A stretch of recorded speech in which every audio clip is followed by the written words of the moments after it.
नागपंचमी पर्व 9 अगस्त को मनाया जाएगा। महाकालेश्वर ज्योतिर्लिंग के शिखर पर नागचंद्रेश्वर मंदिर के पट वर्ष में एक बार नागपंचमी पर ही खोले जाते हैं।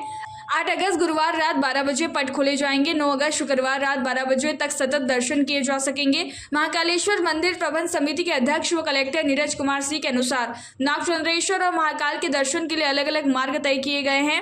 त्रिवेणी संग्रहालय से 40 मिनट में महाकाल के दर्शन किए जा सकेंगे। महाकालेश्वर ज्योतिर्लिंग के गर्भगृह के ऊपर ओंकारेश्वर मंदिर है, उसके शीर्ष पर नागचंद्रेश्वर का मंदिर है। इस मंदिर में 11वीं शताब्दी की एक प्रतिमा स्थापित है। इसमें नागचंद्रेश्वर 7 फनों से सुशोभित है। साथ में शिव पार्वती के दोनों वाहन नंदी और सिंह भी विराजित है। ये प्रतिमा नेपाल से यहाँ लाई गई थी। मान्यता है कि उज्जैन के अलावा दुनिया में कहीं भी ऐसी प्रतिमा नहीं है।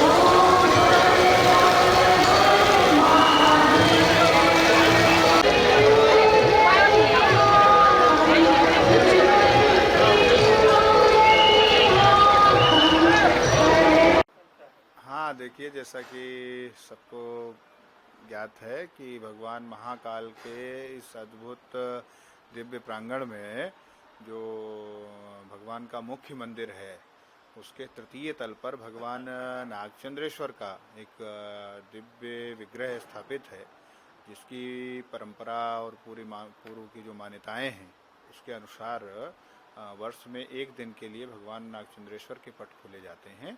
इसमें सभी श्रद्धालुओं को भगवान नागचंद्रेश्वर दर्शन देते हैं।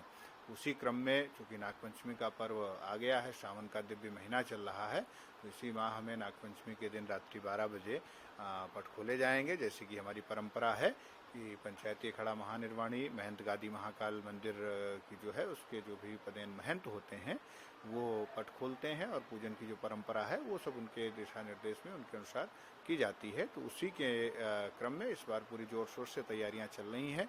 शासन, प्रशासन, मंदिर प्रबंधन समिति, सभी लोग पूरे परिश्रम के साथ लगे हुए हैं कि शीघ्र से शीघ्र श्रद्धालुओं को दर्शन हो और सुविधाजनक दर्शन हो। हर संभव प्रयास करते हुए सारी व्यवस्थाएं चल रही हैं। पूजा की जो तैयारियां हैं वो भी विधिवत चल रही हैं। भगवान के मंदिर का दिव्य श्रृंगार की जो व्यवस्थाएं हैं वो भी चल रही हैं। साफ सफाई इत्यादि की जो तैयारी, वो सब अपने अपने जगह पर स्थान पर तैयारियां चल रही हैं। कल रात्रि 12 बजे भगवान नागचंद्रेश्वर के वो दिव्य पट खोले जाएंगे। उसके पश्चात भगवान का पंचोपचार, षोडशोपचार पूजन होगा, अभिषेक होगा, इसमें जिला प्रशासन सम्मिलित होगा। उसके पश्चात आम श्रद्धालु दर्शनार्थी जो रहेंगे वो सब अपने अपने श्रद्धा भाव के साथ आकर के भगवान नागचंद्रेश्वर का दर्शन करेंगे।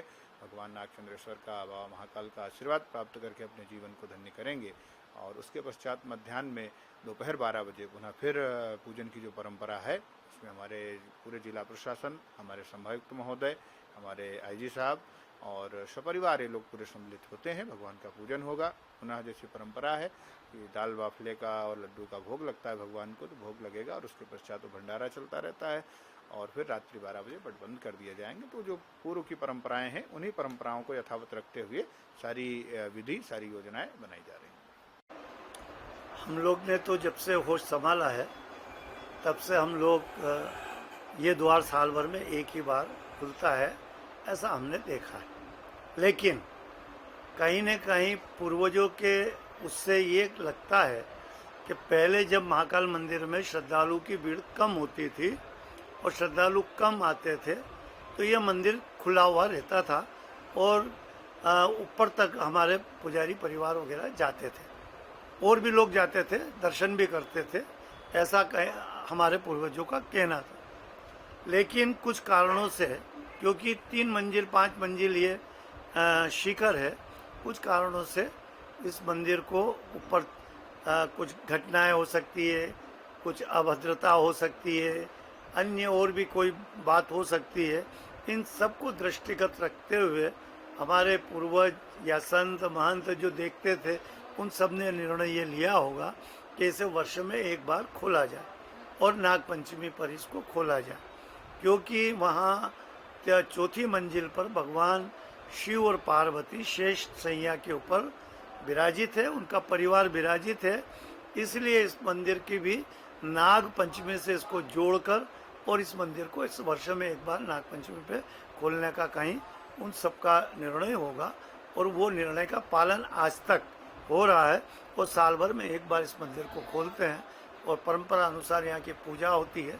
परंपरा अनुसार भक्तों को दर्शन भी होते हैं और 12 से 12 24 घंटे ये द्वार खुले होते हैं और भगवान के भक्त लोग दर्शन कर पाते हैं। उज्जैन से यस असावरा की ये रिपोर्ट।